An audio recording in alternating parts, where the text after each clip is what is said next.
Alhamdulillahi rabbil alamin. Wa bihi nasta'inu ala umuri dunya waddin. Ashhadu an la ilaha illallah wa ashhadu anna Muhammadan abduhu wa rasuluh. Allahumma salli ala sayyidina Muhammad wa ala alihi wa sahbihi ajma'in. Amma ba'd. Faqad qala Allah subhanahu wa ta'ala fi kitabil karim wa huwa asdaul qailin. A'udzu billahi minasyaitonir rajim. Bismillahirrahmanirrahim. Ya ayyuhalladzina amanu taqullaha haqqa tuqatih wa la tamutunna illa wa antum muslimun. Wahai orang-orang yang beriman, bertakwalah kalian kepada Allah dengan sebenar-benarnya takwa, dan janganlah kalian mati kecuali dalam keadaan beragama Islam. Ayat ini Jumat-Jumat dibacakan khatib. Ayat ini Jumat-Jumat kita dengarkan di mimbar Jumat. Khutbah tidak sah apabila khatib tidak membaca ayat ini. Berarti ayat ini sangat penting. Apabila di kantor bupati diumumkan dan perintah itu harus dibaca tiap pekan, berarti perintah itu sangat penting. Ayat ini Jumat-Jumat dibacakan, berarti ayat ini penting. Dan rasa-rasanya ayat ini tidak masuk akal. Jangan kamu mati.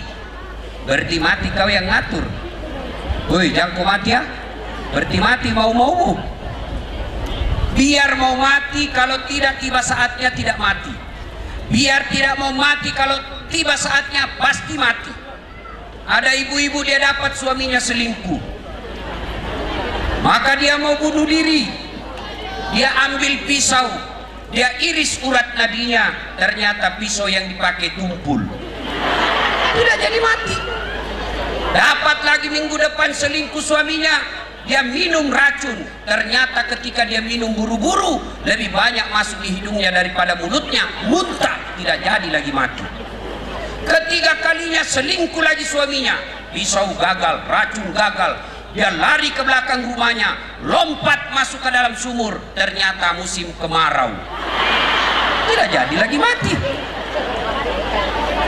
Orang kaya, orang miskin, raja-raja, rakyat biasa, bupati, kau yang bilang kan? Jangan dulu, belum 2 periode bos. Semua mati. Berarti yang jadi masalah bukan mati. Yang jadi masalah ayat berikutnya, illa wa antum muslimun, kecuali dalam keadaan beragama Islam. Berarti ada orang Islam matinya tidak beragama Islam. Siapa mereka? Contoh aja ini ya, contoh, jangan marah. Sabung ayam. Ada juga di sini. Beleng-beleng. Wah, didapat sama polisi. Judi ilegal, dikejar sama polisi. Jangan lari, masih lari. Ini polisi tidak bisa kejar, besar perutnya. Ada juga saya lihat polisi besar perutnya, tidak nyambung. Ada begitu? Ada polisi di sini. Aduh. Jangan lari, masih lari, terpaksa tembak peringatan ke langit. Masih lari, tembak 2 kali.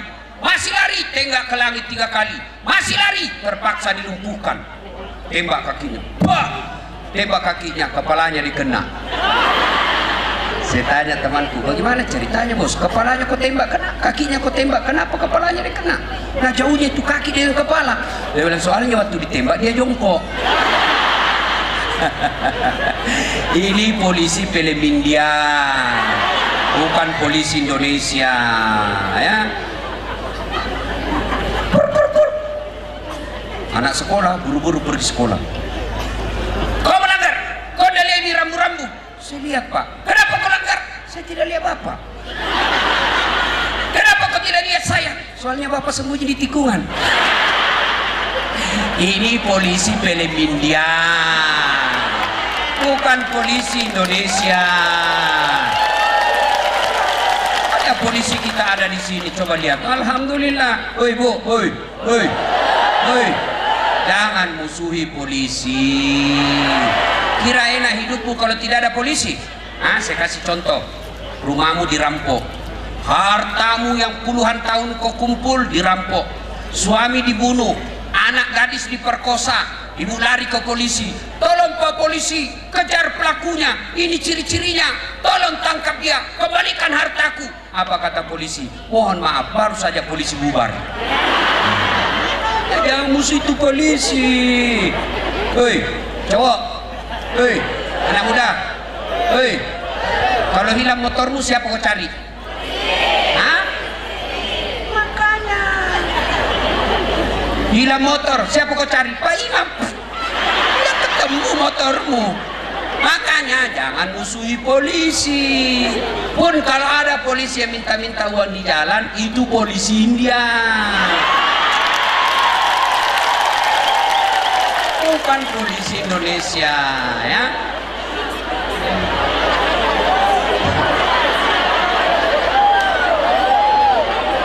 Siapa lagi yang bisa mati kafir? Siapa?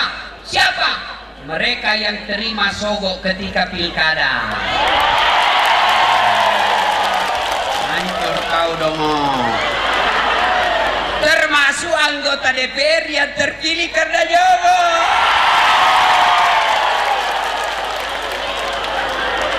Maka selama dia jadi anggota DPR 5 tahun dia makan uang haram. Ada begitu di sini? Ada. Kau salah, kenapa kau pilih nyogok? Kau larang orang nyogok, tapi kau bilang wane piro. Jangan ya. Wa qala idzan bismillahirrahmanirrahim. Ya ayyuhalladzina amanu dukhulu fis-silmi kaffatan wa la tattabi'u khutuwatis syaitan innahu lakum adu mubin. Wahai orang-orang yang beriman, masuklah engkau ke dalam Islam secara sempurna dan janganlah engkau ikuti langkah-langkah setan, karena sesungguhnya setan itu musuh yang nyata bagi kalian. Musuh kalian bukan polisi, musuh kalian bukan ulama, musuh kalian bukan tentara, musuh kalian bukan pemerintah, musuh kalian adalah setan, di mana setan itu kata Allah musuh yang nyata bagi kalian. Ketika ibu bapak mendengar ini berita tentang tabligh akbar, ketika bapak ibu mendapat undangan untuk menghadiri tabligh akbar, maka setan berusaha menggagalkan. Jangan kau pergi, jangan kau pergi, jam tidur, jam tidur. Itu setan. Maka yang hadir di tempat ini alhamdulillah berhasil mengalahkan setan yang ada di rumah. Tapi apakah setelah ibu bapak sampai di sini setan putus asa dan berhenti menggoda? Tidak, ya goda lagi kita. Jangan kau dengar ceramah, pegang HP-mu, pegang HP-mu, pegang HP-mu. Maka yang pegang HP itu temannya setan.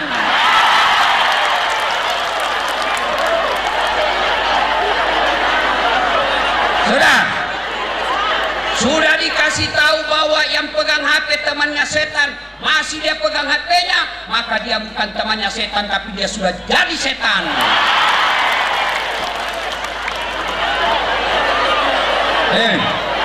Woi, simpan HP-mu dulu ibu. Bagaimana mau dengar ceramah ini? Siaran langsung di Facebook baru cuma 2 penontonnya. Sudah tua masih siaran langsung. Saya tahu itu dia begini, mau dilihat gelangnya. Simpan dulu HP. Ibu-ibu yang pegang HP selama saya ceramah, saya doakan suaminya kawin lagi. Mau rasa. Simpan HP-nya. Woi, simpan dulu. Bu, dengar dulu, serius. Kenapa saya tidak mau ibu rekam ketika saya ceramah? Kenapa saya tidak mau kalau ada siaran langsung? Karena sekarang saya ini doktor di bidang komunikasi massa. Saya bicara media sosial, saya pelajari sampai ke luar negeri. Saya doktor di bidang itu. Ternyata setelah saya pelajari di Indonesia, ada orang cari duit dengan cara membuli ulama. menghina ulama. Caranya apa? Secara langsungnya dia ebar, kan ini ceramah untuk kita orang Islam. Tapi kalau kalian secara langsung dinonton non muslim, mereka marah. Contoh paling terakhir, guru kita Ustadz Abdul Somad ditanya, Ustadz bagaimana hukumnya main catur? Beliau jawab, haram. Apabila azan sudah berkomandan kalian masih main catur, itu haram. Saya juga ditanya, tapi itu ceramah dipotong, akhirnya dibully beliau. Saya pun ditanya, Ustadz Das'ad bagaimana hukumnya main catur? Haram. Kenapa bisa? Kau bunuh Perdana Menteri sama Raja. Iya tuh. Nggak bisa menang kalau nggak mati Raja sama Perdana Menteri. Simpan dulu, simpan HP, simpan dulu ya. Simpan dulu. Sebentar selfie dulu, saya layani sampai pagi. Saya juga heran Pak Bupati, fans saya ini kan rata-rata ibu-ibu. Ibu-ibu yang sudah muka sakaratil maut.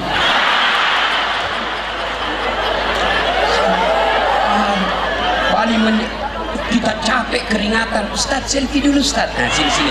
Karena kalau nggak dilayani dibilang kita sombong. Sini, ayo selfie. Sudah. Udah ya Ustadz, jelek kabur. Udah lagi Ustadz. Saya bilang dalam hati, biar kau ulang 10 kali dan mukamu yang jelek. Woi. Simpan dulu HP, simpan dulu ya.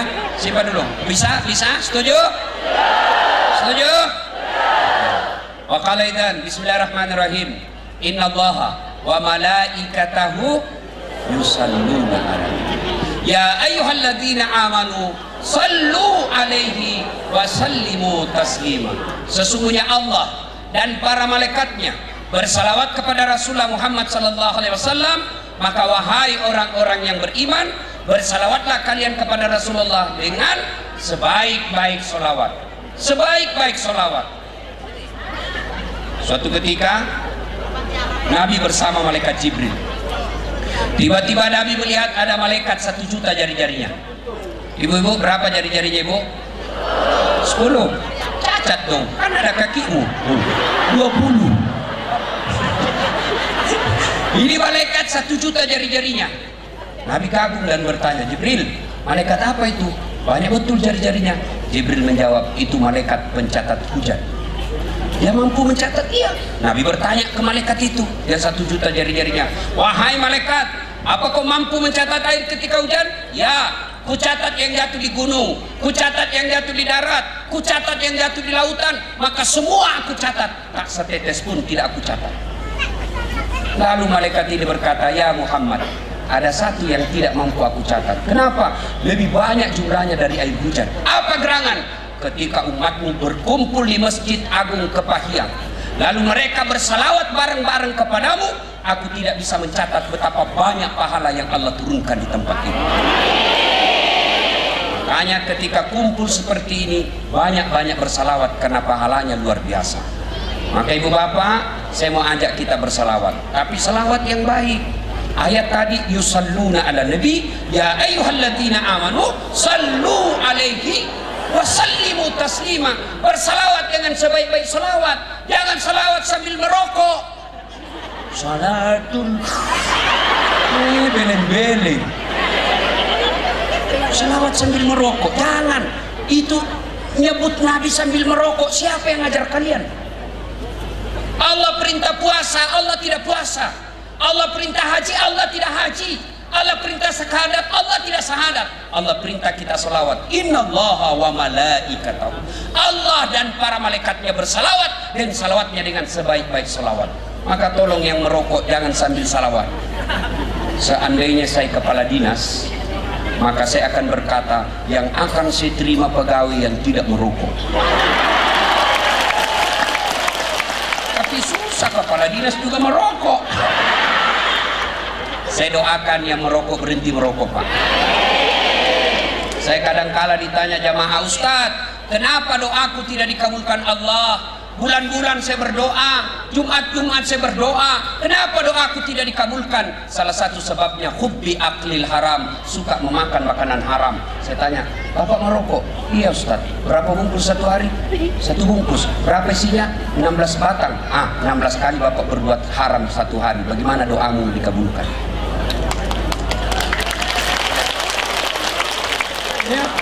Dan ini sejak 1 Januari kan cukai rokok dinaikkan. Naik lagi berapa persen kalau saya tidak salah? 30% kalau saya tidak salah. Ayo, ada yang berkata, Ustaz, tidak jalan otakku kalau tidak merokok. Bohong. Buktinya Ramadan jalan otakmu. Saya tuh orang merokok kayak kurang kerjaan saya lihat. Nyandar.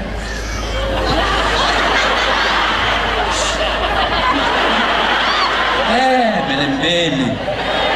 Sekali-kali isap kunyah.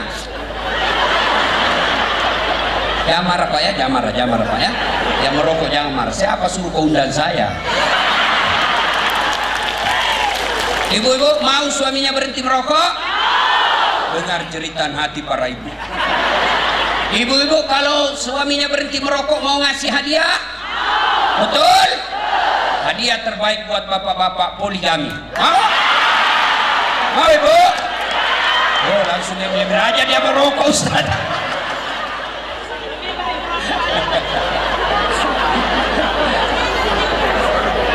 Ayo sholawat, ayo kita tanding sholawat. Mana lebih kencang suara ibu-ibu dengan bapak-bapak? Bapak-bapak semuanya diam, kita dengarin ibu-ibu. Ayo bu, ayo gemahkan inilah halaman ini. Ayo sholawat. Bapak diam, ayo ibu ikut saya. Sholatullah salamullah ala toha rasulillah. Sholatullah salamullah ala yasin habibillah. Terima kasih. Nah ini bukan keras, ini namanya sahdu. Suara begini yang kasih nafsu kita laki-laki. Makanya adik-adik pegawai honor, kalau kau ditelepon dengan kepala dinas jangan membuat suaramu sahdu. Assalamualaikum. Waalaikumsalam. Bagaimana suaminya orang tidak tergoda? Lagi di mana dek? Di rumah aja Pak Kadis.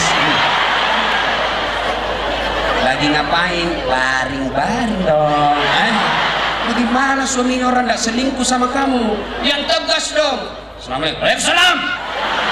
Lagi di mana dek? Di rumah Pak. Lagi ngapain? Apa tanya-tanya? Oh, tidak diteleponnya lagi kau itu. Ya ketawa serius. Nah, ibu-ibu diam, kita dengar bapak-bapak. Ayo Pak, ayo, yuk, yang laki-laki jangan mempermalukan jenis kelamin. Yuk, yuk, yuk. Sholatullah salamullah. Ayo Pak. Ala toha rasulillah. Sholatullah salamullah ala yasin habibillah. Nah, ini keras. Kenapa keras? Karena ada tentara di tengah-tengah kita. Ibu bapak diam, ibu bapak diam ya, ibu bapak diam. Kita dengerin yang di atas. Nah ini kan bos-bos ini kan? Nah, jangan sampai duduk, kita dengerin bos-bos kita, bapak-bapak kita. Ayo Pak, jangan mempermalukan pejabat. Ayo, ayo, ayo, ayo, ayo, ayo, ayo. Dengar, dengar, dengar. Diam, diam semua, diam. Kita nonton mereka. Sholatullah. Ya pakai mic. Masya Allah.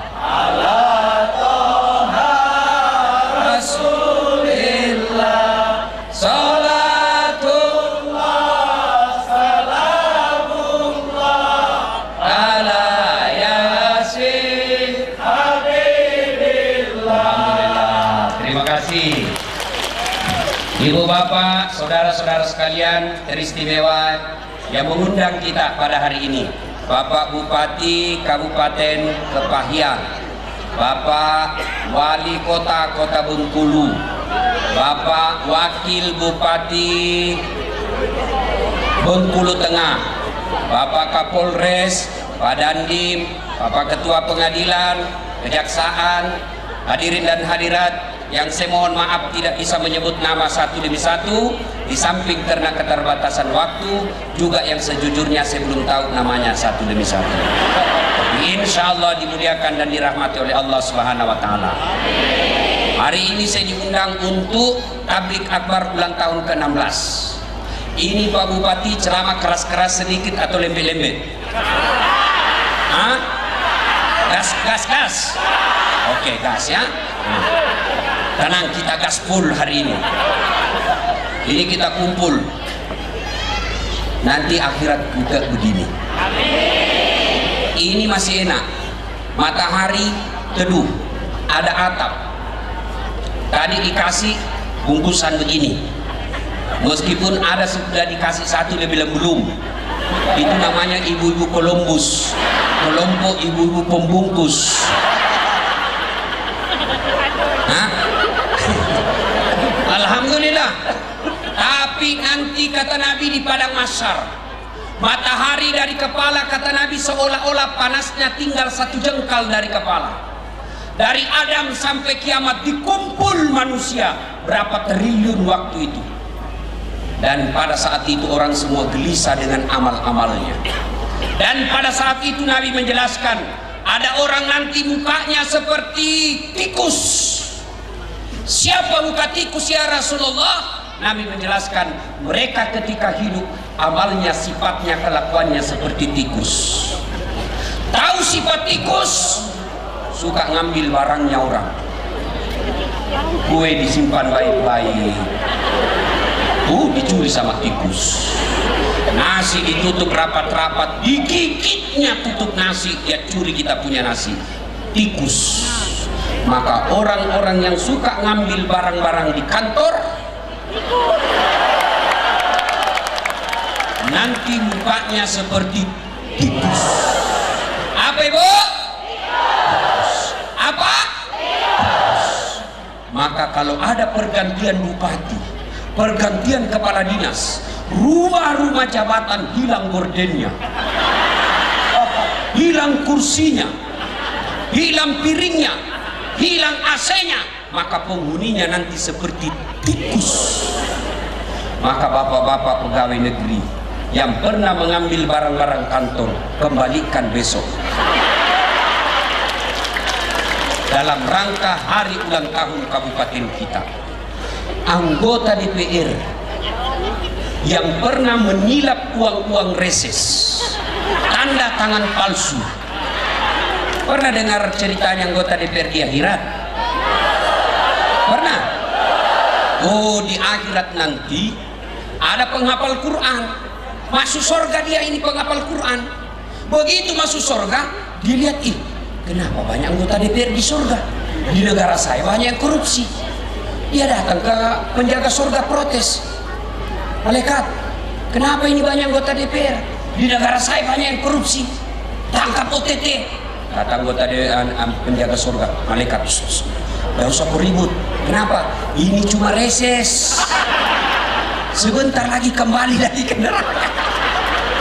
Bukan yang di Kepahyang, bukan di sini. Ada anggota DPR di atas sini? Ada nggak? Ada. Tengok baik-baik wajahnya. Ini anggota DPR yang baik ini. Yang datang di tempat ini anggota DPR baik. Berapa anggota DPR yang ada di Kepahyang kita? Berapa? 25. Berapa yang hadir di tempat ini? Berapa? Berapa? Inilah yang baik ini. Yang tidak datang baik juga, tapi lebih baik yang datang. Coba seandainya belum pil caleg, datang semua, biar tidak diundang dia datang. Tapi karena sudah terpilih, hilang mereka. Nah, ibu bapak, saudara-saudara sekalian, mereka yang pernah mengambil barang-barang kantor, nanti di akhirat setengah mati, mukanya seperti tikus.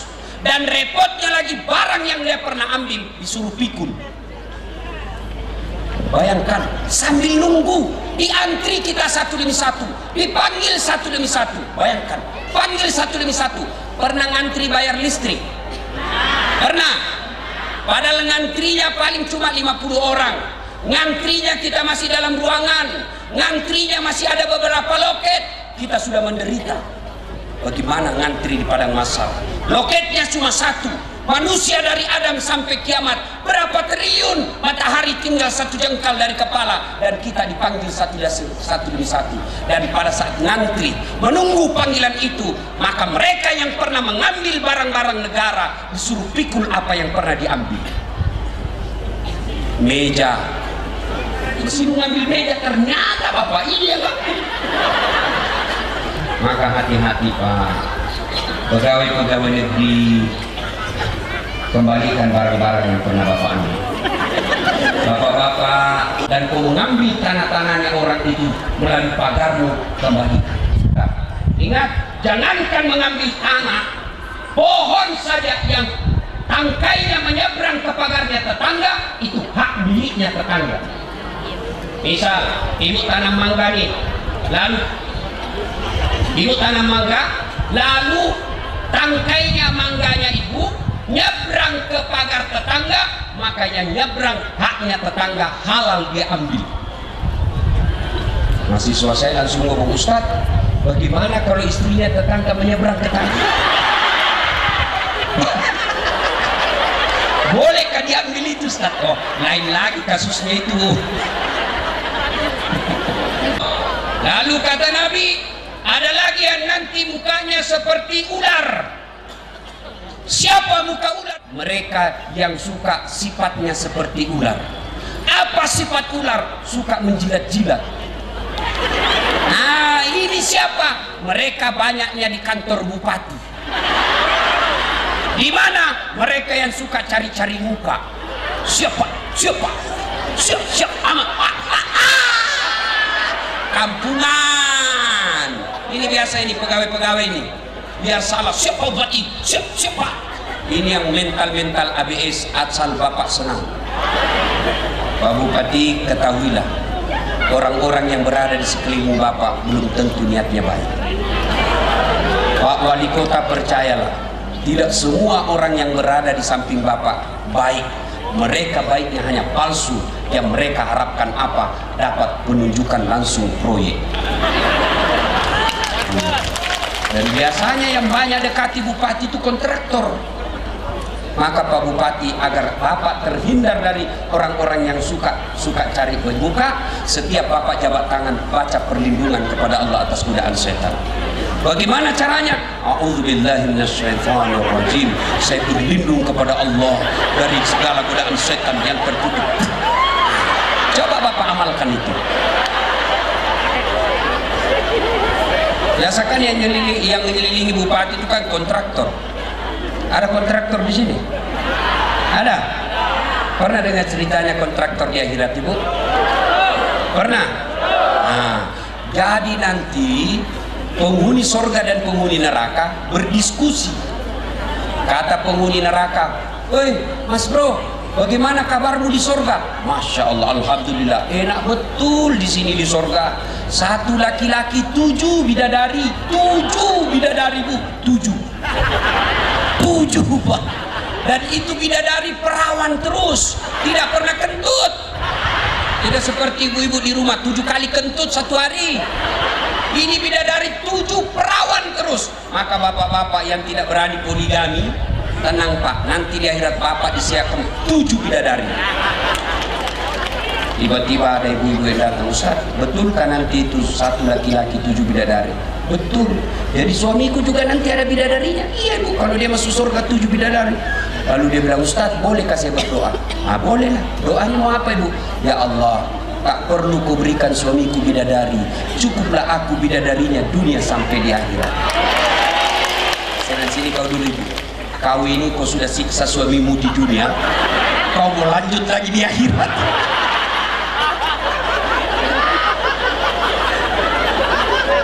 Lalu kata penghuni neraka, penghuni surga, bagaimana kabarmu di situ? Masya Allah, nyaman betul di sini.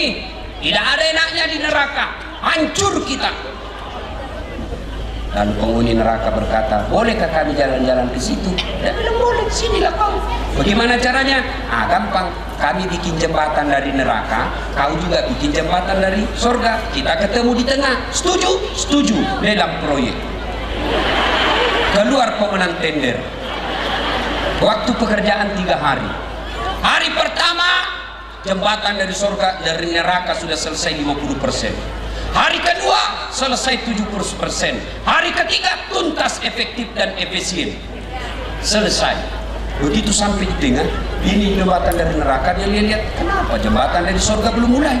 Tengok-tengok, teriaklah dia, "Woi, kenapa kau belum mulai proyekmu? Kami sudah sampai di tengah sesuai perjanjian. Apa kata dia di surga? Bagaimana mau dimulai? Kontraktor, pengawas, pemborong, ada semua di situ. Di sini cuma penghafal Quran, tidak tahu hitung proyek. Bukan kontraktor di Kepahian, bukan. Di sana, di India. Nah, ibu bapak, saudara-saudara sekalian, yang pernah mengambil barang-barang orang, mukanya seperti tikus. Yang suka cari-cari muka, menjilat, mukanya seperti ular. Lalu ada juga nanti yang mukanya seperti anjing. Badannya manusia, kakinya manusia, perutnya manusia, tapi kepalanya anjing.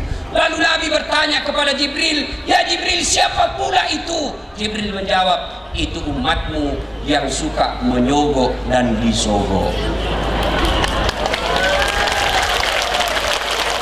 Masuklah di sini pegawai negeri yang nyogok.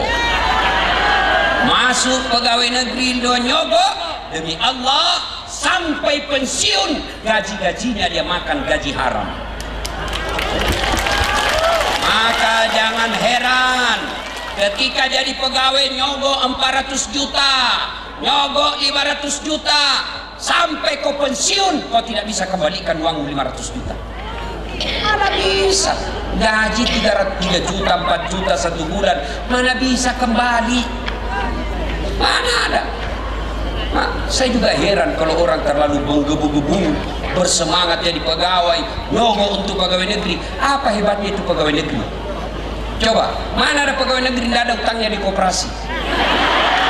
Coba cari itu teman kita yang pegawai, semua sudah masuk itu SK-nya di bank.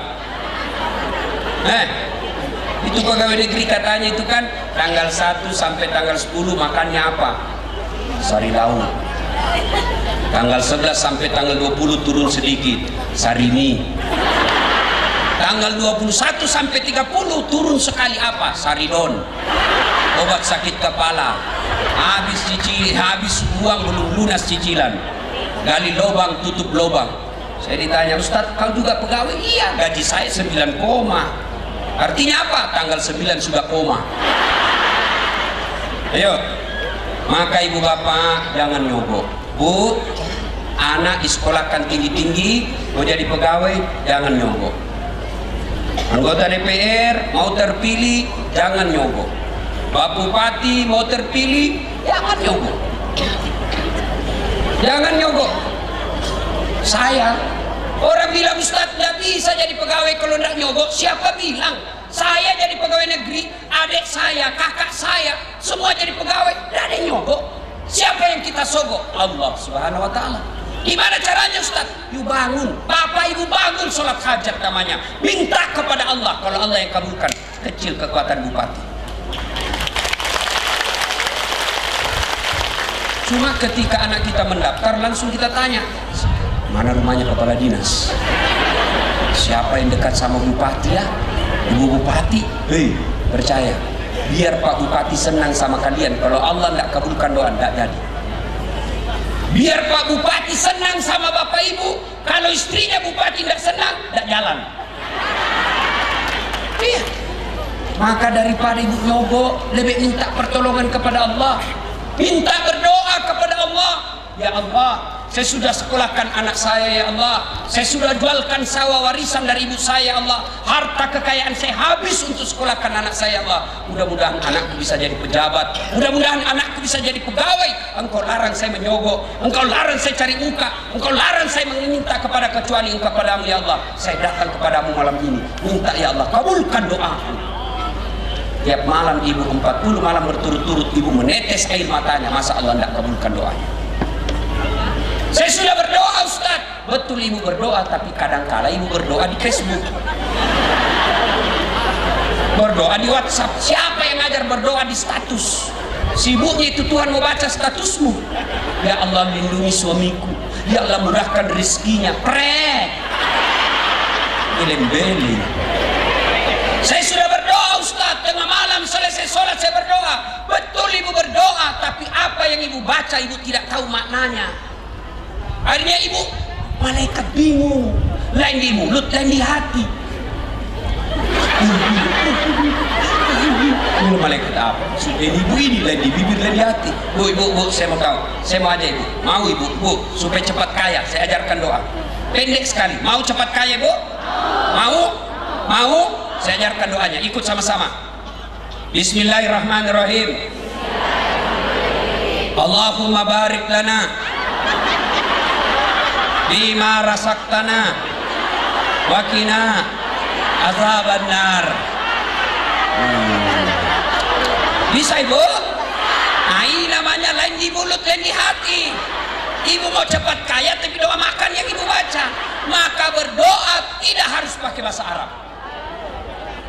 Kenapa? Ibu pakai bahasa Arab, belum tentu cocok ucapannya, belum tentu ibu tahu maknanya. Maka lebih baik ibu curhat memakai bahasa ibu. Ya Allah, Engkau sudah tahu apa yang ku mau, maka kabulkan ya Allah. Selesai. Bu, mau pegawai anaknya jangan yogo, lebih baik bangun sholat tengah malam 40 malam berturut-turut. Saya sudah berdoa Ustaz, tapi apa yang saya minta tidak dikabulkan. Percaya berarti bukan pegawai negeri yang baik buat ibu. Dulu saya tamat SMA, mau jadi tentara, akabri, penerbang. Tes fisik tidak lulus. Kenapa? Ceper. Tidak cukup tinggiku. Saya protes kepada Allah, ya Allah, kenapa kau lahirkan saya dalam keadaan pendek? Kau tidak rugi jadi Tuhan kalau saya jadi tentara. Temanku lulus polisi. Sekarang dia sudah 1 bulan di Polda Sulbar, reserse pakai baret merah. Saya lulus malah jadi ustad pakai baret putih. Tapi alhamdulillah dengan baret putih yang saya pakai, mulai baret hitam sampai baret merah, saya ceramai kau semua.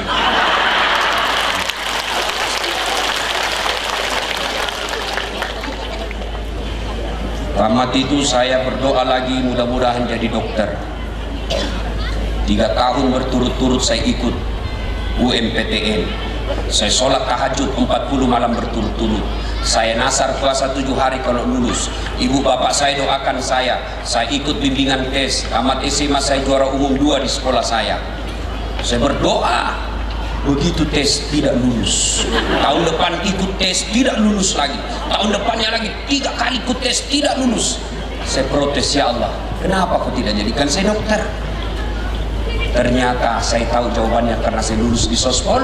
Saya pulang kuliah, terjadi tabrakan jalan perintis kemerdekaan dekat dari kampung Unhas tempat saya kuliah. Berceceran darah di aspal. Saya turun tolong dia yang tabrakan, saya yang pingsan. Ternyata saya tidak bisa lihat darah. Allah seolah-olah ingin berkata kepada saya, Das'ad, bagaimana kau jadi dokter, kau tidak bisa lihat darah. Alhamdulillah saya jadi dokter. Bukan dokter fisik, tapi dokter psikis yang membuat orang yang curhat-curhat saya bisa obati dengan terapi-terapi agama. Temanku yang jadi dokter waktu itu lulus, dia tugas di Kepulauan Aru. Beberapa tahun yang lalu mau lebaran saya telepon, Pak dokter, kau pulang lebaran? Tidak Ustaz. Rugi-rugi kau pergi cari uang jauh-jauh tidak lebaran sama orang tuamu. Masa begitu? Mau apa Ustaz? Tiket mahal, kita tidak bisa pulang. Puluhan juta untuk sampai pulang PP Ustaz. Dalam hati saya, untung saya tidak jadi dokter. Untung saya jadi Ustaz. Tidak pernah pusing soal tiket. Bukan saya yang beli. Siapa yang beli? Bupati. Urusannya apa? Hebatnya lagi, pergi tidak bawa uang, pulang. Berapa banyaknya Ustaz?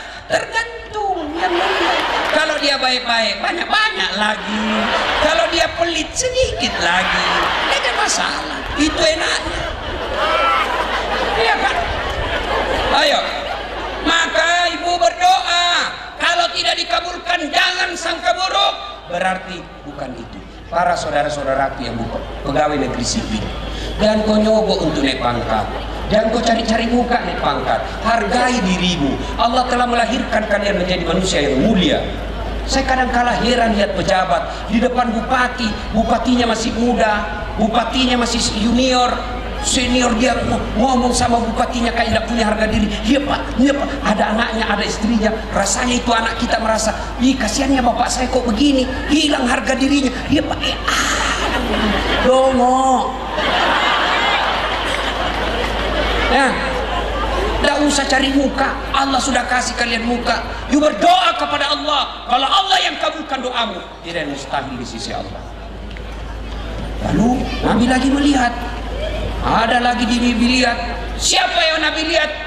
Ada manusia yang dia berenang. Dia berenang dekat siapa yang direnangi, Bu? Lautan api neraka. Orang kan berenang itu air, ini api neraka. Dia nyebrang ke sisi, dilempar lagi api neraka oleh malaikat. Pergi kau, jangan ke sini. Dia nyebrang ke tepinya lagi, sambitin lagi. Nabi bertanya Jibril, kasihan betul dia. Siapa dia Jibril? Jibril menjawab, itu umatmu yang senang memakan barang riba. Apa itu riba? Menipu pembeli. Ini biasa pedagang. Ada pedagang di sini? Hati-hati yang pedagang. Jual bensin dia tulis bensin murni, padahal dia campur minyak tanah. Ditanya, kenapa kau tulis bensin murni? Dia bilang, kan namanya istriku murni. Pret. Salatullah salamullah ala toha rasulillah. Salatullah salamullah ala yasin habibillah. Lanjut kisah oleh Nabi. Dan pada saat itu semua orang gelisah. Sambil menunggu diadili, Allah menyediakan ruangan untuk ruang tunggu. Samalah kalau kita di bandara, ibu bapak yang tidak pernah ke bandara, di bandara itu Pak, Bu, ada ruang tunggu. Ruang tunggu ini umum, semua orang boleh masuk di situ yang mau terbang, yang tukang judi, yang penipu, yang cakep, yang jelek, ada semua di situ. Tapi Allah sediakan ruang khusus, ruang istimewa, namanya ruang VVIP. Di dalamnya hanya orang-orang pilihan. Begitu juga nanti di padang mahsyar, dia menunggu di sini lapangan semua Islam, semua umat non-Muslim, semua ada di situ, gabung-gabung. Tapi Allah sediakan ruangan. Siapa yang ada di dalam ini? Ada 7 golongan, diberikan perlindungan. Siapa mereka? Yang pertama kata Nabi, imamun adil, pemimpin yang adil, dikasih ruang khusus. Pemimpin yang adil. Saya tanya, ibu-ibu, siapa yang pandai mengaji? Angkat tangan. Ayo, angkat tangan. Siapa yang pandai mengaji? Yang pandai mengaji, ayo angkat tangan. Semua. Siapa yang pernah bayar zakat? Siapa yang pernah bayar sedekah? Semua. Siapa yang pernah berjamaah di masjid? Siapa yang pernah sering kamis? Alhamdulillah. Di sini siapa bupati? Siapa bupati? Hanya satu aja. Berarti keliru dan rugi besar apabila bupati yang satu-satunya Allah kasih di kabupaten ini tidak memudahkan masuk ke dalam surga. Ya. Mubalik, penghafal Quran, puasa Senin Kamis, yang rajin berjamaah banyak Pak. Tapi bupati hanya satu. Maka rugi kalau bupati tidak memanfaatkan, memudahkan dirinya masuk ke dalam surga. Kenapa? Sendiri aja. Kenapa penting jadi pejabat, memudahkan masuk surga? Contoh, bupati pergi sholat subuh berjamaah di masjid. Assalamualaikum warahmatullahi. Assalamualaikum warahmatullahi. Bapak cari mana ini kepala dinas pendidikan? Nggak pernah juga datang di masjid ini. Mana ini? Nggak pernah saya dapat sholat subuh. Besok Satpol PP, polisi setengah, Satpol PP kan polisi setengah, gitu. Nah, dia akan ngomong kepada kepala dinas pendidikan, Pak Kadis, tadi Pak Bupati sholat subuh di Masjid Agung, Bapak dicari, beliau katakan tidak pernah saya dapat itu kepala dinas sholat jamaah. Besok Pak, belum salat subuh azan sudah ada kepala dinas pendidikan di masjid. Itulah hebatnya jadi bupati. Tiba-tiba ada rakyat, Bapak Bupati jalan di kantor ke desa-desa. Beliau melihat ada fakir miskin, didatangi. Bu, gak punya beras? Gak punya beras Pak. Telepon kepala dinas pertanian, Pak Kadis, ini ada masyarakat gak punya beras. Kamu kok gak pernah urus-urus ini, besok bawakan beras ya. Datang beras, belum besok sudah datang. Kalau saya telepon Pak Kadis, ya Ustaz, bawakan beras besok. Ya Pak Ustaz, insya Allah Ustaz. Telepon lagi belum datang, insya Allah Ustaz. Itulah hebatnya jadi bupati. Coba, ada janda. Ada janda di sini? Angkat tangan. Ada janda? Ada duda? Ada duda? Pak Bupati selesaikan nasib mereka. Jadi ibu-ibu janda jangan juga mengharap bujang. Cukup ya duda dengan janda. Ibu-ibu mau gampang masuk surga? Mau? Betul. Ibu-ibu tahu nggak? Di Quran itu kan ada 4 jenis rumah tangga. Ya, Bu. Yang pertama, suaminya beriman, istrinya kafir. Ini keluarga Nabi Lut. Ada juga istrinya beriman tapi suaminya kafir. Nah, ini Fir'aun laknatullah alaihi. Ada juga istrinya kafir, suaminya pun kafir. Abu Lahab. Ada yang istrinya beriman, suaminya pun beriman. Ini yang ideal. Inilah Ibrahim alaihissalam. Kira-kira ibu-ibu suka yang bagaimana? Ibrahim. Tapi Ibrahim itu ibu 2 istrinya. Mau ibu? Langsung dia bilang ibu-ibu, tidak usah Ustaz, Fir'aun saja. Salatullah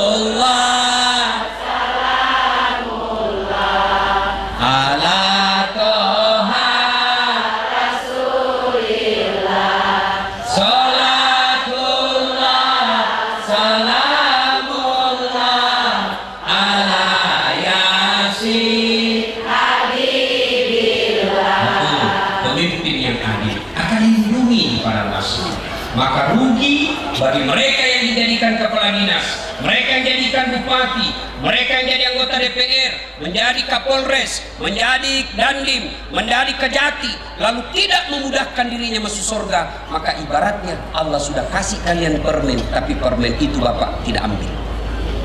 Gunakan untuk masuk surga. Insya Allah luar biasa. Pejabat yang adil akan memudahkan masuk surga bagi diri mereka. Tapi ingat, ketika juga tidak berbuat adil, maka akan memudahkan dirinya masuk ke dalam neraka. Sebagai pemimpin, tidak usahlah. Rasulullah mungkin agak berat dicontoh. Sahabat Nabi saja. Coba lihat Umar bin Khattab. Tahu Umar bin Khattab? Itu Umar bin Khattab.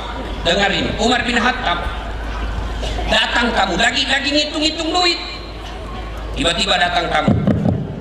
Assalamualaikum ya Amirul Mukminin. Waalaikumsalam warahmatullahi wabarakatuh. Silakan masuk. Umar bertanya, tunggu dulu.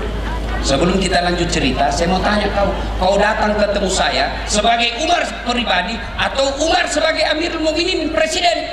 Kata tamunya, sebagai pribadi saja cerita-cerita. Baiklah kalau begitu. Umar padamkan lampu bejana, lampu yang pakai minyak itu. Tamunya berkata, ya Amirul Mukminin, kenapa dimatikan? Kita jadi gelap begini, cerita-cerita gelap. Begini bos, tadi itu saya pakai ini, saya lagi kerja menghitung uang negara. Nah, saya lagi tugas, lampu ini pakainya minyak negara. Saya lagi tugas, wajar saya pakai karena saya lagi dinas. Ini sekarang kita cerita-cerita pribadi, tidak boleh pakai minyak negara, haram.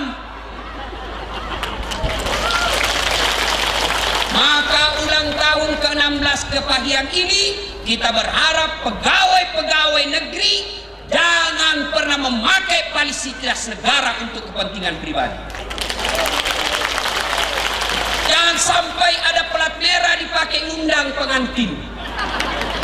Jangan sampai ada plat merah pergi ke panti pijat.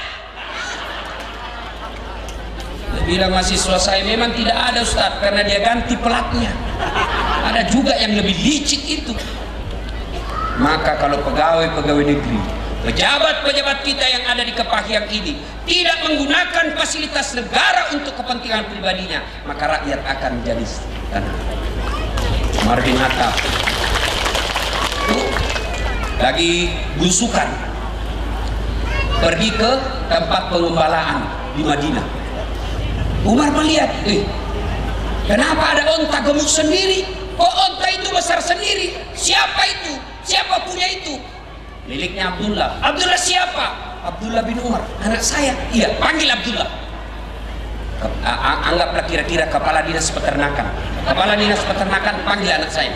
Panggil itu. Datang. Abdullah, jual itu ontamu. Kenapa bisa gemuk sendiri? Jual.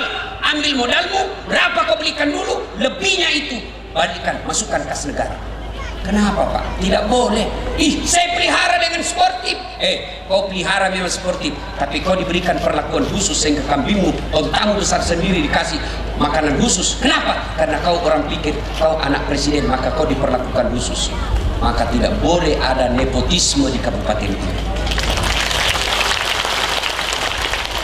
Ada bapaknya kepala dinas, dia lebih hebat dari bapaknya. Ada juga begitu. Maka ulang tahun kabupaten ini tidak ada lagi kelakuan seperti itu. Banyak yang kita mau sampaikan, tapi ini poin pertama, soal ahli-ahli. Poin kedua, setelah Nabi sampai ke Madinah hijrah, ini berkaitan ulang tahun Kepahyang. Nabi sampai ke Madinah hijrah, lalu Nabi disambut oleh lagu Qala al-badru alaina min saniyatil wada wajah syukuru alaina mada lillahi. Inilah yang melatar belakangi ada ulama yang menghalalkan lagu, karena Nabi disambut oleh lagu waktu itu.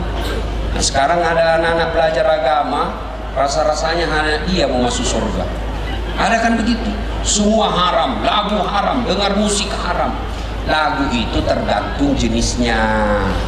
Kalau lagunya lagu dakwah boleh, lagunya Werama boleh. Ibu-ibu pulang suaminya menyanyi halal. Lagunya apa? Suami duduk-duduk di kursi, ibu peluk-peluk sambil menyanyi.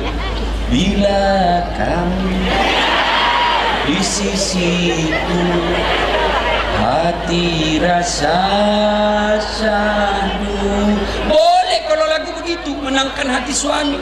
Suami masuk kamar, berantakan kamarnya, suami marah lagi, ibu peluk dari belakang sambil menyanyi. Insaflah wahai manusia. Boleh begitu, boleh. Jangan juga mentang-mentang suaminya sudah pensiun, sudah tua-tua mulai pikun-pikun, sakit-sakit, dia pangkulah suaminya di kepalanya, lalu dia menyanyi. Bila Israel datang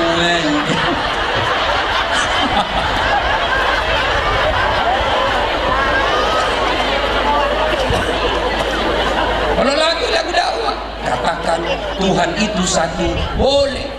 Mungkin Tuhan mulai bosan melihat tingkah kita yang selalu salah dan bangga dengan dosa-dosa, atau alam mulai enggan bersahabat dengan kita. Coba kita bertanya pada rumput.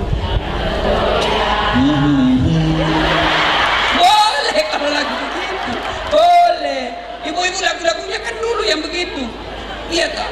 Sekarang ibu-ibu lagunya apa? Yo, yo ayo, yo ayo, yo, beleng-beleng. Makanya dia jatuh. Hancur kok, gas memang. Ibu-ibu Ibu majelis taklim sudah tinggalkan lagu-lagu begitu Ibu ya. Sudah tinggalkan. Masa Ibu majelis taklim tiap bulan dengar ceramah, 4-3 kali dengar pengajian, masa masih mau lagu-lagu yang menyesatkan? Katanya majelis taklim, tapi olahraga kok campur-campur laki perempuan. Pak Bupati kalau bisa ada namanya senam Jumat sehat boleh. Perempuan boleh olahraga supaya dia sehat. Karena kalau kita sakit repot ngurus anak. Tapi jangan campur-campur. Senam boleh, laki-laki sebelah kanan gedung, perempuan sebelah kiri gedung, supaya tidak campur. Ini tidak. Ibu-ibu di depan, bajunya tipis, roknya tipis, dialah di depan. 1, 2, ada bapak-bapak di belakang. 3. Bagaimana tidak hancur? Beleng-beleng. Ada begitu di sini? Ada. Nah, kita mudah-mudahan ulang tahun 16 ini kita tinggalkan yang begitu. Ya, putar ke kiri, putarlah ke kanan. Apa gunanya? Ya, beleng-beleng. Kita dulu kecil, zamannya Pak Wali Kota, Pak Hilmi, lagu kita dulu bagus-bagus, Romai Rama. Mengapa minuman itu haram? Karena merusak kepikiran. Mengapa berzina juga haram? Karena itu cara binatang. Mengapa semua yang asik-asik itu diharamkan? Mengapa semua yang enak-enak juga diharamkan? Jawabannya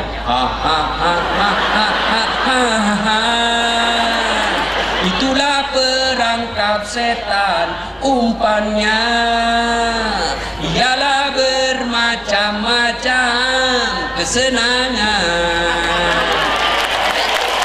Lagu begitu boleh kalau lagu begitu, lagu nasihat. Sekarang lagunya anak-anak apa? Pulang-pulangku berbadan 2. Dia pulang, geleng-geleng. Nah, sudah sampailah Nabi di Madinah. Sahabat yang ada di Madinah disebut kaum Ansor berkata, ya Rasulullah, kau nginap di rumah saya besar. Kata sahabat yang lain, ya Rasulullah, rumah saya bukan cuma besar, ambil sekalian rumah saya. Semua senang didatangi Rasulullah. Lalu Nabi bersabda, saya serahkan kepada untaku.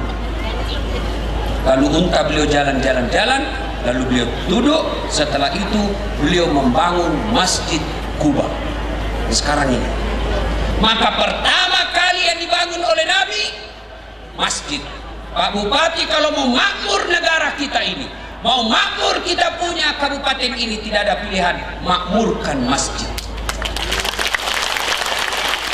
Bawa masyarakat kita masuk masjid, ajak masyarakat kita masuk masjid. Insya Allah, biar kita di atas bukit seperti ini, biar kita tidak punya sumber daya alam yang banyak, tapi kalau masyarakatnya makmurkan masjid, walau anna ahlal qura amanu wattaqau lafatahna alaihim barakati minas sama'i wal ard. Aku tumbuhkan keberkahan dari langit dan aku munculkan keberkahan dari dalam tanah. Maka Pak Bupati, mulai besok tahun 16 ini, ajak semua kepala-kepala dinas, ayo mulai tahun ini giatkan masjid, hidupkan masjid. Dan Pak Bupati kalau rajin ke masjid, insya Allah kepala dinas pasti ikut. Ya, Pak Bupati, sampaikan kepala-kepala dinas Bapak, lebih baik saya paksa kamu masuk surga daripada kau sukarela masuk neraka. Begitu pesan Ustadz Helmi Hasan. Beliau panggil pejabat-pejabatnya, lebih baik saya paksa kau masuk surga daripada kau sukarela masuk neraka. Itu namanya dipaksa masuk surga. Gimana caranya? Paksa dia datang berjamaah, paksa dia keluarkan zakatnya, paksa dia keluarkan infaknya, daripada dia keluarkan dia masuk neraka. Ayo datang jamaah di masjid. Dan demi Allah, tidak ada saya lihat orang yang rajin berjamaah di masjid hidupnya sengsara. Ya kan?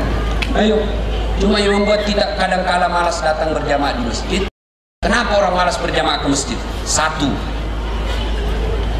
dia tidak tahu pahalanya. Dengar ini baik-baik, pahala berjamaah. Kata Nabi, kalian wudhu dulu, lalu datang ke masjid berjamaah, maka pahalanya 1 langkah kaki kananmu catat 1 pahala, langkah kaki kirimu hancur dosa-dosa kecil. Jadi kalau rumah dari masjid 300 meter, PP 600 meter. 1 langkah pahala, langkah kaki kiri hapus dosa kecilnya. Apalagi kalau bapak jalannya begini.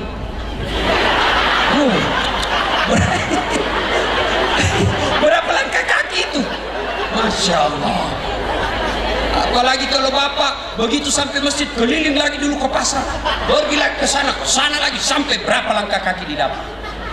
Yang kedua, pahala berjamaah. Kata Nabi, seluruh materi yang kau lewati, pagar, aspal, dinding, tembok, semua akan jadi saksi di akhirat kelak. Dia akan berkata, ya Allah, jangan kau masukkan ya neraka, masukkan ya surga, saya saksinya. Dia datang berjamaah di masjid. Itulah sebabnya ketika kita datang berjamaah di masjid, disunahkan lain jalannya waktu pergi, lain pula jalannya waktu pulang. Itu sunnah. Itu juga sunnahnya. Ketika kita sampai di masjid berjamaah 2 rakaat pindah, 2 rakaat pindah lagi.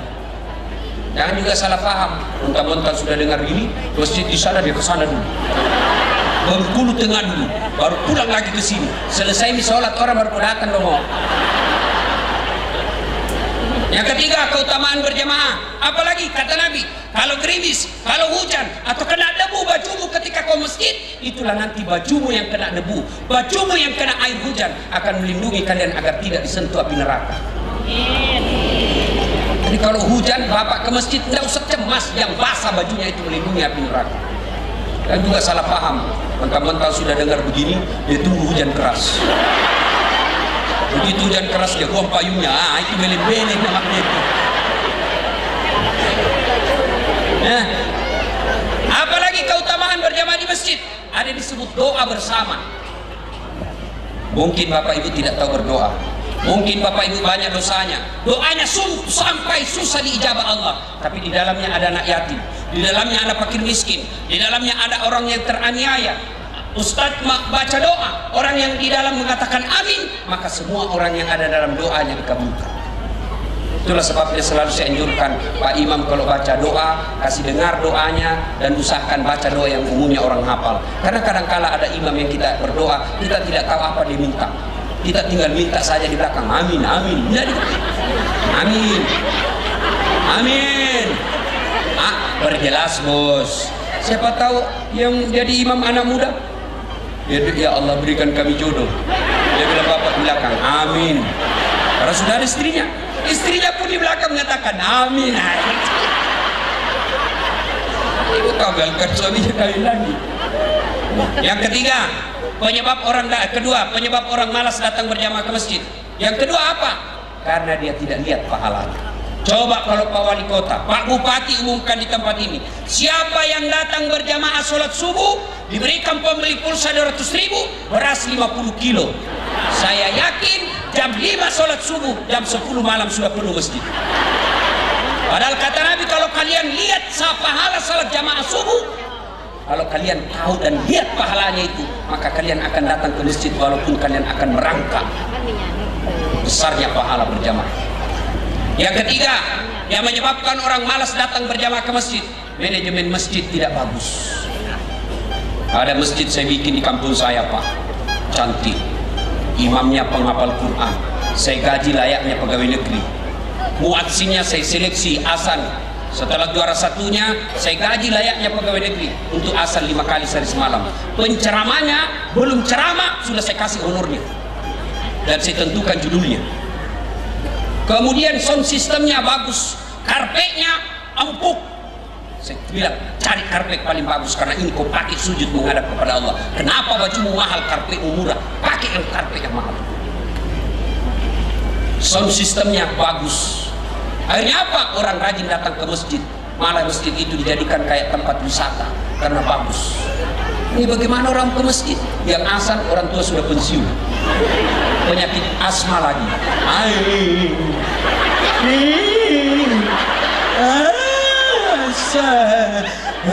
Dia bilang itu lagi yang asal, itu lagi itu. Bagaimana orang mau ke masjid? Sound sistemnya begitu takbir langsung storing. Allahu Akbar.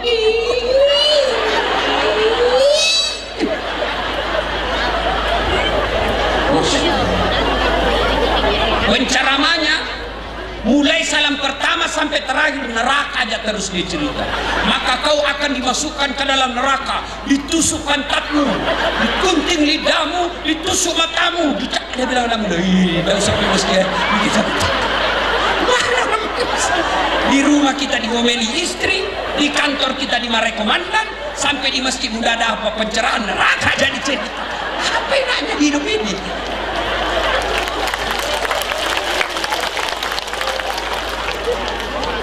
Dapat lagi imam yang balik-balik sunnah Nabi.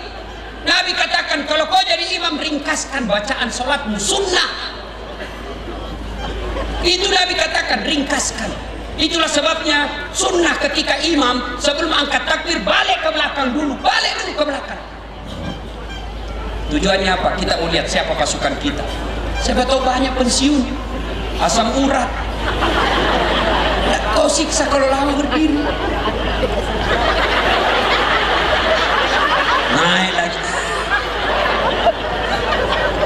Ada anak muda pulang sholat. Enak sholat di masjid tau apa enak Ustaz? Ampun saya, aliran sesat. Kenapa kau bilang aliran sesat? Dia bilang sholat subuh Jumat 3 rakaat. Saya bilang bukan 3 rakaat, itu namanya sujud tilawah dong.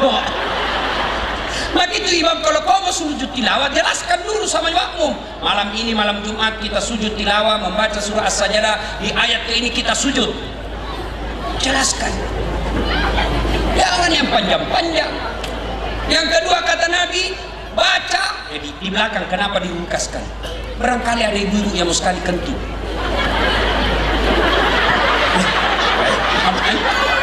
Barangkali ada Satpol PP yang pakai sepatu baru cicilan, yang lupa parkir baik-baik. Hilang sudah sepatu saya. Lamanya.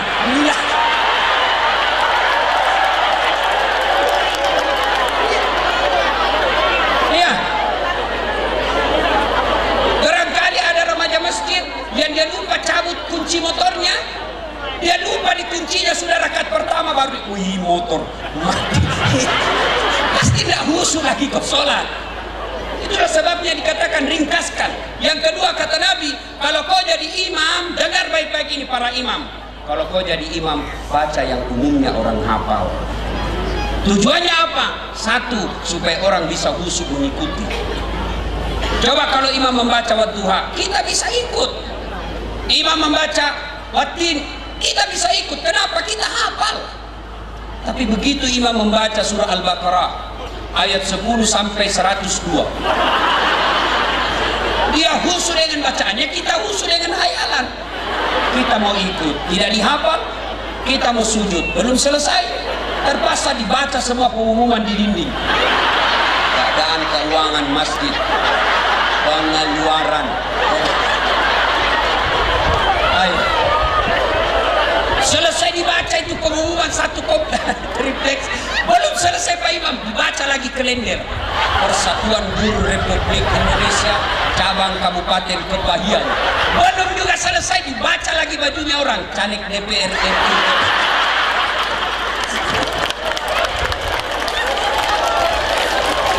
Siapa yang salah? Siapa salah? Imam. Yang kedua kata Nabi, tujuannya disuruh membaca umumnya orang hafal, supaya kalau imam salah ada yang bisa luruskan. Saya ini kisah kenyataan ini.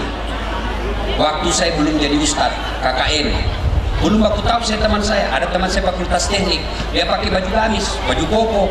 Sebenarnya pasti anak pesantren ini. Imam lah dia sholat isya, jadi imam maghrib. Begitu dia baca Al-Fatihah masih aman. Begitu dia baca Al-Kafirun, dalam hati gue cari susah ini anak ini. Dia bacalah itu. Wala antum abiduna ma a'bud, wala ana abidun ma abadtum, wala antum abiduna ma a'bud, wala ana abidun. Teman saya ini yang di samping saya dia kasih begini sudah saya. Wala ana abidun ma abadtum, wala antum abidun, wala ana abidun. Di samping saya jengkel. Dia teriak dulu, kenapa itu tak putar-putar? Sudah bilang ini imam, ini juga aku pikir bubar Pak, bubar akhirnya saja kita sholat. Siapa yang salah? Siapa salah? Siapa salah? Imam. Ini fakta lagi, waktu saya masih SMP di kampung, sholat asar, sujud imam lama sekali, tidak biasanya lama begitu. 1 menit kok lama betul. Ada kawan saya tidak tahan, dia angkat kepalanya, langsung woi, bilang imam. Ternyata yang ditunggu keluar. Dia keluar lewat pintu sampingnya masjid. Kacau, bubar sholat. Selesai sholat, kita tanya, Pak Imam, kenapa kau tinggalkan sahab? Dia bilang, saya kentut nak. Pak Imam, lain kali kalau kentut kasih bangun dulu supaya kita lihat kau keluar. Dia bilang, justru saya sengaja nak, karena saya malu kau lihat saya. Kacau. Siapa salah? Siapa salah? Siapa salah? Imam. Makanya dalam fikih sholat berjamaah diajarkan siapa saja boleh jadi makmum. Orang gila sampai orang sadar boleh jadi makmum. Mulai dari orang belum balik sampai orang tua boleh jadi makmum. Mulai orang awam sampai orang paling cerdas boleh jadi makmum. Tapi imam tidak boleh. Fikihnya mengajarkan tidak boleh sembarang milih imam. Kenapa? Salah milih imam, kalian kacau salat jamaah. Kepahiang 2020 ini milih imam. Hati-hati milih imam. Salah milih imam, kacau kampung kita. Jangan pilih imam karena duit. Jangan pilih imam satu partai karena satu partai saja. Jangan pilih imam karena keluarga. Jangan pilih imam karena dikasih duit. Tapi pilihlah imam yang betul-betul Anda yakini bisa membawa kabupaten kalian menjadi lebih baik.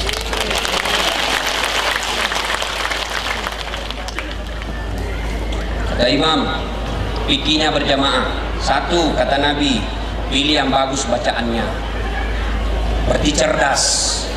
2, kata Nabi, yang bagus pendengarannya juga bisa masuk kategori. Supaya apa? Nanti kalau salah ditegur. Ini namanya kepekaan sosial.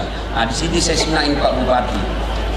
Tadi di atas saya bilang, saya dengar sound sistemnya menggema Pak Bupati. Tidak bagus sini Pak Bupati. Lebih kita dibawa. Pak Bupati mengatakan siap Ustaz. Ini berarti aspiratif, mendengarkan orang. Biar saya mau, kalau Pak Bupati tidak mau, di atas saja Ustaz. Ini namanya otoriter. Alhamdulillah bisa. Pertimbangan saya kedua karena itu lebih banyak di belakang. Cuma ibu-ibu ini paling senang dengar ceramah. Cuma paling tidak suka kalau kita cerita poligami. Ya Bu, ya kan? Ya Bu. Hei, dengar Bu, kami ini laki-laki tergantung istri. Kalau istrinya baik, pulang dia sayang, assalamualaikum kakandaku Arjuna. Kita pergi kantor, dia WhatsApp kita, Bang, jangan menghalalkan segala cara. Baru saja saya sholat duha, saya doakan dalam sholatku, ya Allah lindungi suamiku, murahkan rezekinya, cinta dan sayangku hanya kepadamu Bang. Senang kita suami. Nah, datang mertuanya dia hormati, datang iparnya dia muliakan, pulang suaminya belum sampai di rumah sudah siap makanannya. Siapapun yang goda istri suami kita tidak akan tergoda. Dia akan berkata, siapa tahu cewek ada bidadari di rumah. Ini kita pulang daster tinggi sebelah, kelihatan tali BH. Nonton televisi angkat kaki, makan kacang, angkat ketek. Bagaimana kita tidak cepat sakaratil maut? Kita di kantor dicarinya, di mana kau Pak? Di kantor. Di mana kau? Di kantor. Tolong video call. Ini. Mana kita tidak cepat mati? Ya ketawa, saya serius ini. Ngomong aja. Woi, kita kira itu Bu. Woi Bu, dengar. Ibu kira gampang jadi suami? Hah? Woi, saya serius ini. Ibu tahu nggak itu suami? Ibu ditanggung dunia akhirat. Ibu tidak nanggung dosa suami, tapi demi Allah suami tanggung dosa-dosanya ibu. Kenapa? Saya bela kau hari ini. Apa maksudnya Ustaz? Dengar ibu. Kalau suami imam, suami penghafal Quran, suami majelis ulama, tapi istri dia pakai jilbab, istri dia sholat, istri dia puasa Ramadan, istri tukang gosip. Demi Allah, ku ampusakum wa ahlikum nar. Itu suamimu. Suami dulu masuk neraka, teman itu istri. Kalian jangan suka merem.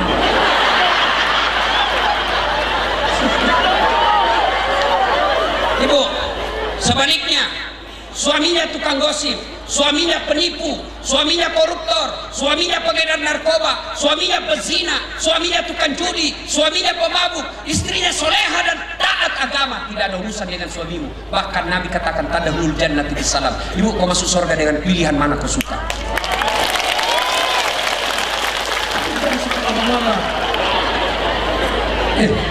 Ibu itu suami, ibu dipikir bagaimana supaya ibu bisa beli lipstik, bagaimana dibelikan baju supaya pulang kampung kau dimuliakan saudaramu, bagaimana kau dibelikan mobil supaya kau enak berjalan, bagaimana rumahmu diperbaiki supaya tetanggamu hormati kamu. Itu yang dipikir suami.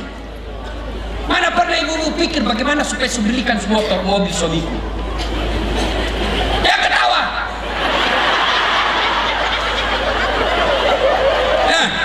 Jelas. Jadi tergantung ibunya. Kalau sopan, tidaklah kita tergoda dengan perempuan lain. Ini suka ngomel, ngamuk aja kerjanya, cepat pulang, tidak pulang, cepat. Ada ibu-ibu curhat sama saya di Makassar. Ustaz, kenapa itu suamiku tidak betah di rumah? Ustaz, kenapa itu suami saya tidak betah di rumah? Saya takut dia tersinggung. Saya bilang, ibu, ada orang suami istri, ngomel aja kerjanya.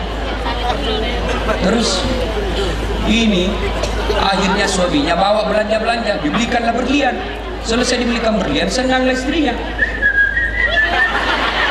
Suaminya berpikir, bagaimana ini supaya saya tidak dengar lagi mobil. Dia bawa kampungnya, ada sumur tua. Dorong istrinya masuk ke sumur tua. Ngomel aja kau di situ, gak aku dengar juga. Rasa kau.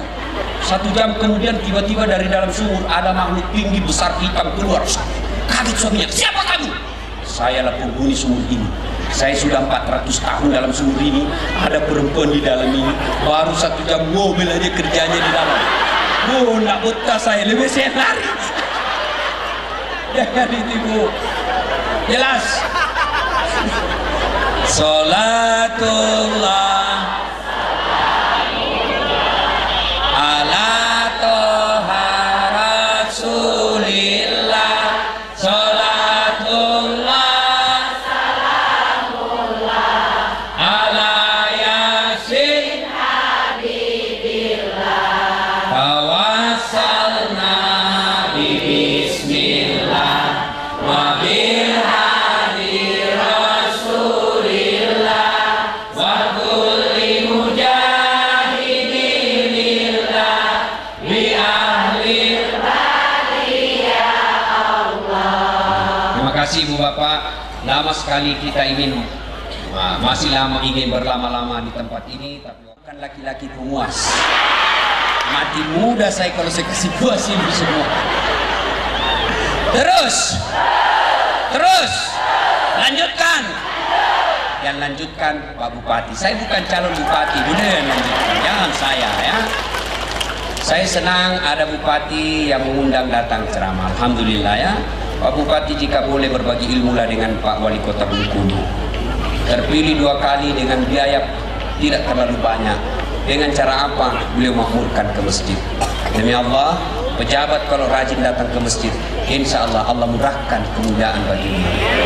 Bapak inilah, kalau masih mau dengar ceramah saya, silakan nonton Tablik Akbar Damai Indonesia TV One setiap hari Sabtu atau Ahad pukul 2 siang, setengah 2 siang ya. Cuma itu lama, sekali seminggu saja saya muncul. Lama menunggu, maka ada yang setiap saat boleh nonton. Gimana caranya Ustaz? Buka HP, ambil aplikasi YouTube-nya, tulis nama saya Dasat Latif, keluarlah ceramah saya yang ribuan itu. Sudah itu jangan lupa like and share. Segini ya. Jangan kasih begini. Kalau kau kasih begini, dicari ke malaikat pencabut nyawa. Masa ceramah kau kasih begini? Memangnya saya penyanyi dangdut? Itu cuma coba habis kota, 1 jam menguras kota. Maka saya sediakan namanya Cersi, ceramah singkat, 1 menit saja. Gimana caranya Ustaz? follow saya di Instagram. Das Atlatif 1212. Das Atlatif 1212. Sudah ku follow, sudah ku tag, tidak mau tak putar Ustaz. Aku yakin berarti tidak ada kuotamu. Demi kuota. Demikian, mudah-mudahan ada manfaat. Lebih dan kurangnya mohon dimaafkan. Belum. Nah, dakwah ini tentu tidak ada gunanya kalau ibu bapak tidak mengamalkannya. Minimal amalkanlah ini. Berhenti merokok, kembalikan barang-barang kantor, mulailah rajin berjamaah, barulah ada manfaatnya. Kalau ini kita lakukan, maka Allah akan menjelaskan. Bismillahirrahmanirrahim. Innamal mu'minuna alladzina idza dzukirallah wajilat qulubuhum. Orang yang baik imannya, selesai dengar dakwah, mereka menjadi lebih bagus. Tapi kalau selesai dengar dakwah, malah dia katakan jelek itu Ustaz, kenapa dia singgung-singgung rokok, kenapa dia bahas-bahas begitu, malah dia tidak mau berubah. Maka inilah yang Allah sindir dalam Al-Quran. Wa tawa'un alaikum a'antartahum am lam tunsirhum. Kau sampaikan ayat Allah atau tidak, sama saja mereka tidak akan beriman, bahkan mereka lebih hina dari binatang. Auzubillah min dzalik. Demikian, lebih dan kurangnya mohon dimaafkan. Sebelum saya akhiri, saya ingin berpantun. Karena ini kampung Melayu kan, orang-orang Melayu. Ya. Buah nangka, buah kemiri. Buah durian, buah pepaya. Buah kepala, buah kelapa, buah nanas. Itulah buah-buahan. Terima kasih. Assalamualaikum warahmatullahi wabarakatuh.